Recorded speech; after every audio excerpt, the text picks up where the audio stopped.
Good evening to you all. Warm welcome to ETV News. I'm Gurum Tariku. Rallies were held in various zones and towns of Oromia Regional State in support of the success registered over the past years following the reform carried out across the nation. The rallies were held on Sunday across Oromia in connection with the 5th anniversary of the national reform of the country. According to Ethiopian news agency, the peaceful demonstrators expressed their support to the successful achievements registered over the past 5 years in the country. They have pledged to further strengthen their support to sustain the changes by standing with the leaders of the reform and government, particularly with Prime Minister Abiy Ahmed. They have also extended gratitude to the Prime Minister for the success registered over the past 5 years. The participants of the rallies chanted against extremist attitude and those who work to disrupt the reform agenda.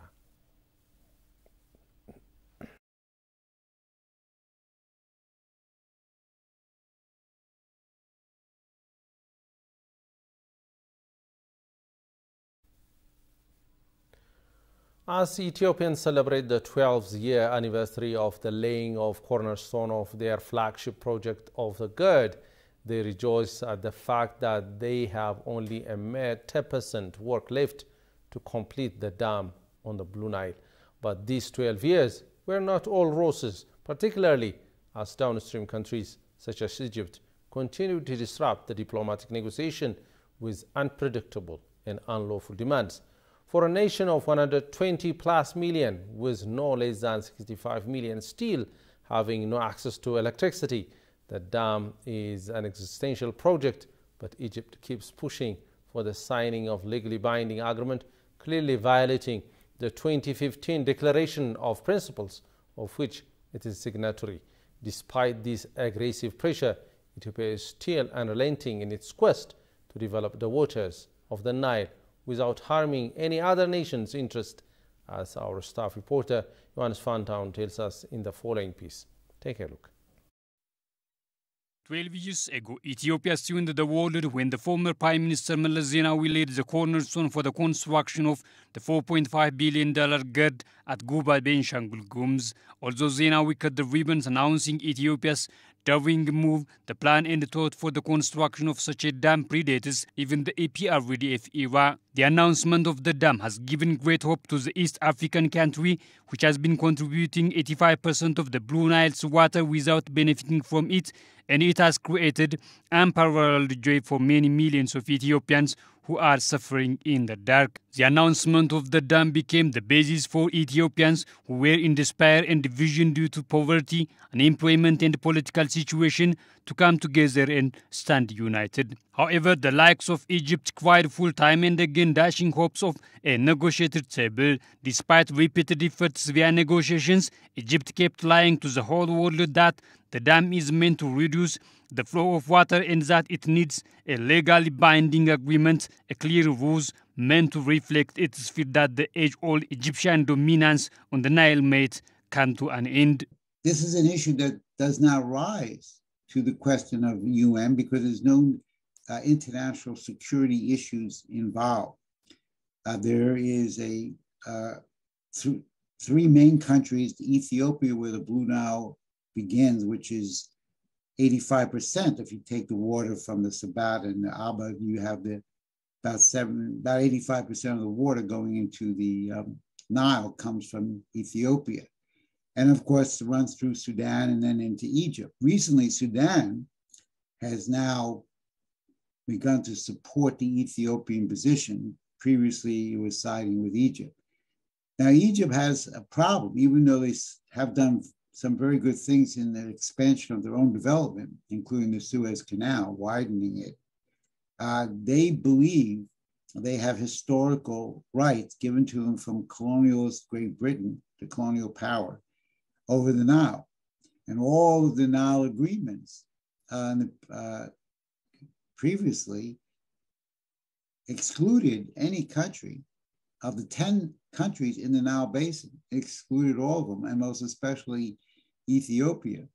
Nasser Alam, who was Egypt's water minister 8 years ago, was asked by CCTV Africa about how the Ethiopian dam would be a concern for Egypt. Alam unabashedly told the CCTV that the water level of the Aswan Dam could be reduced because GERD is being erected. In fact, Egypt is very concerned, not only concerned about the construction of the dam because of its huge capacity. The capacity of the dam is 74 billion cubic meter of water, and it is expected also that the seepage losses which will occur at the beginning of storage about 10 to 15 billion cubic meter of water. So the total about 90 billion cubic meter, which is about the same capacity of the High Aswan Dam. In other words, the water storage in the High Aswan Dam will be transferred to storage of the Renaissance Dam, right. And the High Aswan Dam will lose all the benefits and functions, and this will hurt Egypt very much in terms of hydropower production and water security as well. Egypt's attempt to internationalize the issue of GERD came to a screeching halt when even Washington pointed out that the EU-led negotiation is the only legal framework to go along with. Egypt has nonetheless continued to knock on the doors of outsiders with their own hidden agendas, even going to the extent of relying on the Arab League without much success. Ethiopia has planted more than 25 billion tree seedlings in the last 4 years to fight against climate change that is challenging the world. The Green Legacy Initiative was launched in June 2019, and neighboring countries share Ethiopia's experience. Tukusenesa has compiled the following. Take a look. Climate change is already happening. Temperatures are rising, drought and wildfires are starting to occur more frequently. Rainfall patterns are shifting, glaciers and snow are melting, and the global mean sea level is rising. Mitigating climate change demanded reduction or prevention of emissions linked to human activities. Ethiopia's Green Legacy Initiative is spearheaded by Prime Minister Abiy Ahmed, rooted in a vision of building a green and climate-resilient Ethiopia, was launched in June 2019. Over the past few months, the world has been challenged by the COVID-19 pandemic. As a global community, we have been exerting energy and putting significant resources into mitigating the spread of the virus. One thing that this spread has made us aware of is human vulnerability.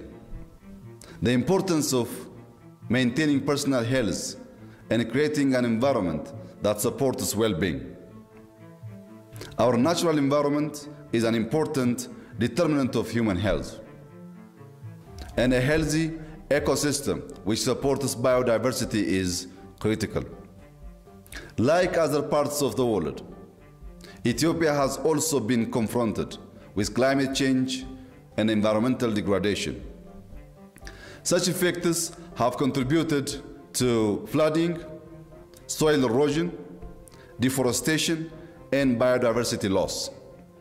Therefore, countering climate change and paving the way for green growth has been one of our key development objectives. Targeting of planting 20 billion seedlings within a period of 4 years was set. By the 4th year, Ethiopia has succeeded in planting 25 billion seedlings by mobilizing more than 20 million citizens throughout the nation. Africa is the continent that contributes the least to global warming in both absolute and per capita terms. Africa accounts for the smallest global share of greenhouse emission, 3.8%. The East African region is hit by severe drought. As a part of efforts fighting climate change, Ethiopia is striving to build a green economy. The development of more than 120,000 nurseries throughout Ethiopia has enabled the creation of more than 767 jobs, mostly for women and youth. The Green Legacy Initiative is a demonstration of Ethiopia's long-term commitment to a multifaceted response to the impacts of climate change and environmental degradation that encompasses agroforestry, forest sector development, greening, and renewal of urban areas, and integrated water and soil resource management. Ethiopia has taken bold leadership on climate action by launching its ambitious climate-resilient green economy strategy that aspires to build a carbon-neutral and resilient economy by 2030. Ethiopia's Green Legacy campaign grabbed global attention and needs international actors' support to fight climate change that is currently challenging the entire world. Sudanese analyst, journalist, and former diplomat Meki El-Moghrabi said the Grand Ethiopian Renaissance Dam GERD is a model for African development capable of ensuring a wide range of benefits from countries in the region. Ethiopian Hydroelectric Dam is an environmental friendly project that would give impetus to socio-economic endeavors in the African continent, Al-Moghrabi noted. GERD is instrumental to address shortage of electricity, enhance regional economic integration, and support key economic activities through power supply, he explained. Attempts to internationalize the issue are not helpful, he underscored, saying the negotiation between Ethiopia, Egypt, and Sudan is the only way to resolve the issue related to the dam. The analyst said it has visited the GERD site 3 times since its commencement and witnessed that the dam has no significant impact on the riparian countries. Rather, it is significant to ensure power link and economic integration. He noted the dam prevents siltation and flooding that are affecting Sudan and provides clean water used for irrigation and other development activities to lower riparian countries. If we Africans are well connected, integrated, and united, you can defend our continental development projects like GERD from external negative narratives, he said. Attempts to internationalize the GERD issue are not helpful. Rather, all concerned countries should seek an African solution by bringing their issues to the table to address their differences on the construction and operation of the dam. He added, regarding the bilateral relations between Ethiopia and Sudan, Al-Moghrabi pointed out that the 2 nations are in a better position to solve their border dispute through dialogue and reinvigorate their ties based on mutual benefits.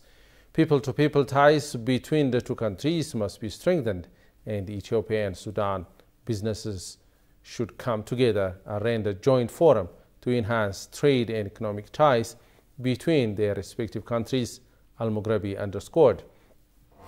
He highlighted the need to establish an African media, citing the call made Prime Minister Abiy Ahmed during the African ministerial meeting and the 36th AU ministerial meeting as an inspiring remark to materialize the continental initiative.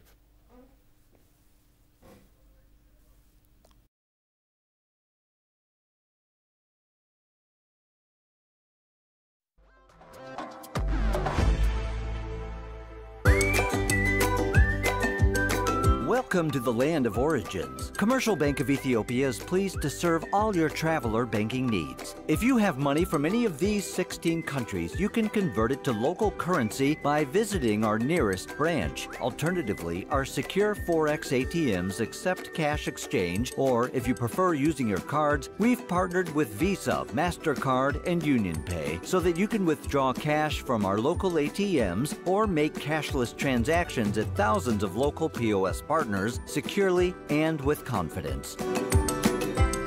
We are linked with more than 700 global banks through our direct SWIFT address, CBE Teta. We also work with 16 international money transfer agents, out of which Tune and WorldRemit enable you to make direct deposits into our savings and current accounts or our popular CBE Birr mobile wallet. Commercial Bank of Ethiopia, the bank you can always rely on.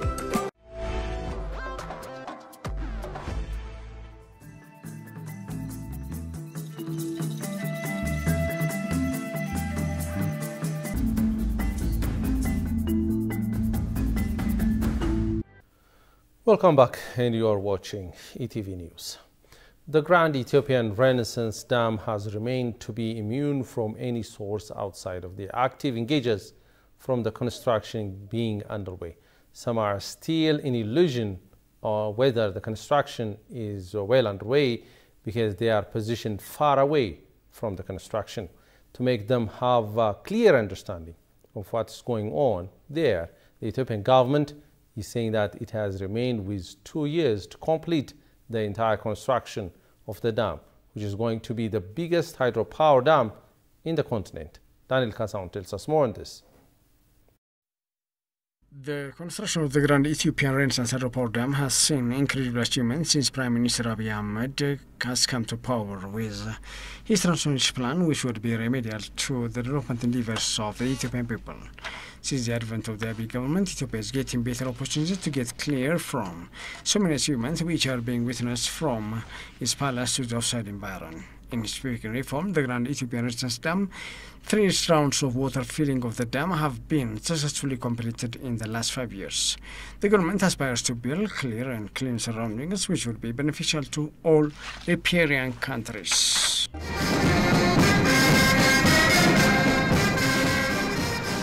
ዛሬ በዚህ ስፍራ ሶስተኛው ዙር የውሃ ሙሌት መጠናቀቁን ሳበስርላችሁ It was a change in design which led to the increasing of its generation capacity and delay in the electromechanical works, saying that the construction work is being underway without interruption.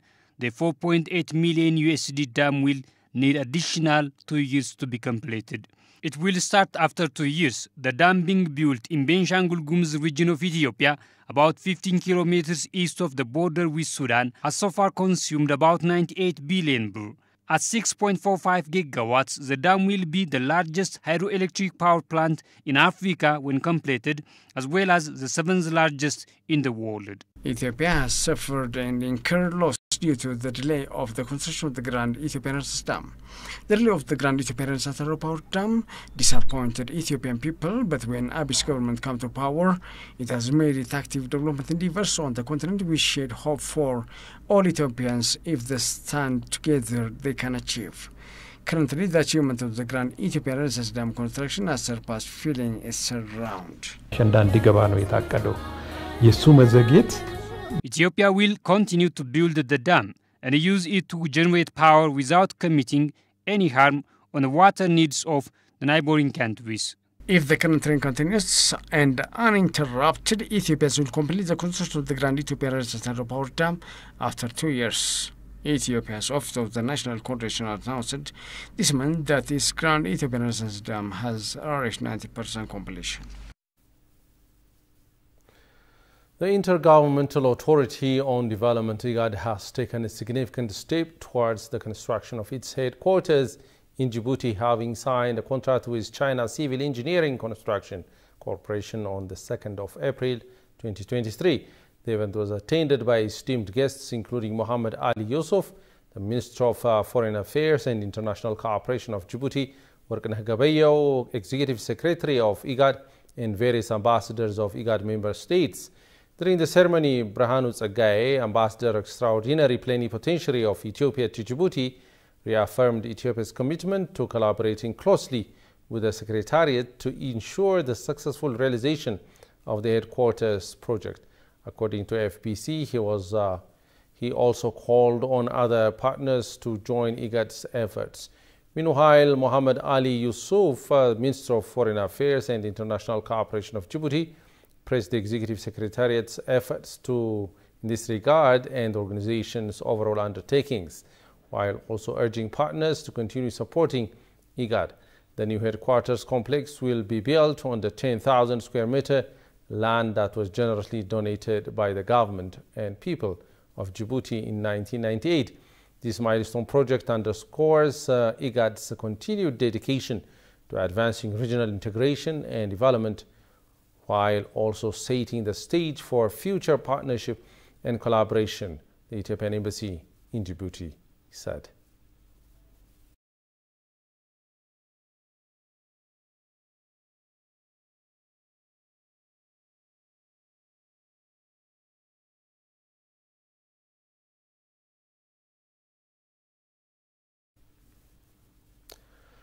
On World Autism Awareness Day, Health Minister Dr. Lia Tadesse has joined on the Be the Voice for the Voiceless charity walk at the Grar village under construction. The minister said that the center is supporting children with multiple special needs and disabilities. For the last 16 years, the center has been providing holistic support for children with multiple special needs and disabilities, including education, medical care, feeding, and most importantly, supports their mothers. Dr. Leah stated. Dr. Leah commended the founder, Sister Asayech, and all working in the center for this loving care and support they are providing to more than 280 children and their mothers currently.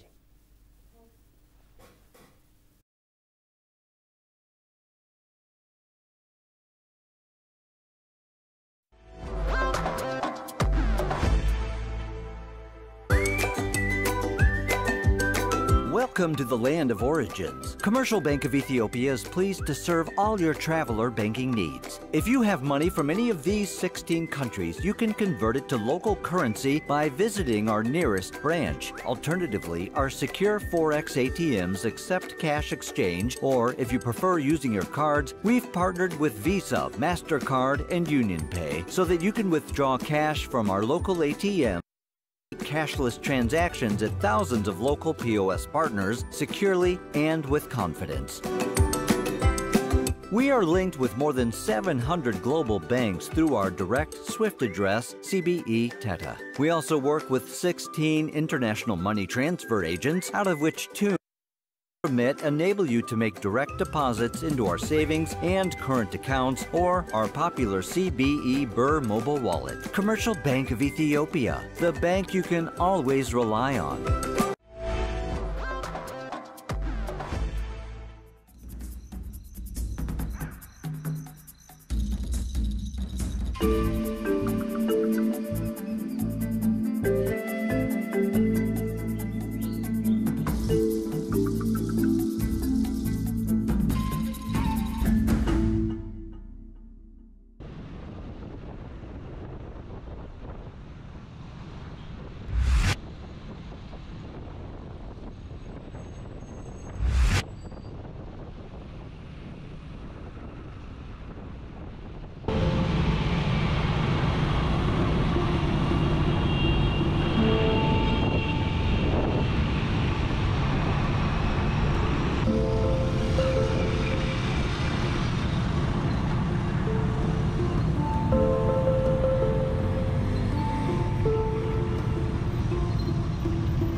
Welcome back, and you are watching ETV News.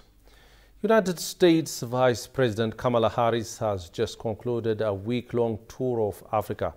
The U.S. Vice President has ended her week-long trip across Africa. Kamala Harris met with Zambia's, Tanzania's, and Ghana's heads of state during her three-leg journey. She is the fifth Biden administration official to visit the continent in the past 2 years. Her visit came as other foreign powers loomed over on Africa. She tried to deepen and reframe U.S. relations with the continent. She highlighted major steps in that direction on Saturday. She said her visit has convinced her more than ever that the U.S. must all round to globe appreciate and understand the importance of investing in African ingenuity and creativity. During her meeting with the President of Ghana, Tanzania, and Zambia, she has launched new initiatives to strengthen business ties. She said the U.S. has advanced its work to support democracy and good governance on the continent, which still invariably create greater stability, predictability, and the type of business required and needed to invest. She said in each of these engagements, it has been clear that there was a strong desire from leaders and young entrepreneurs in Africa to increase investment in the continent. The United States have ramped up efforts to re-engage with African countries after last year's US-Africa Summit. Harris' visit is the latest in a string of visits to Africa by high-profile US officials.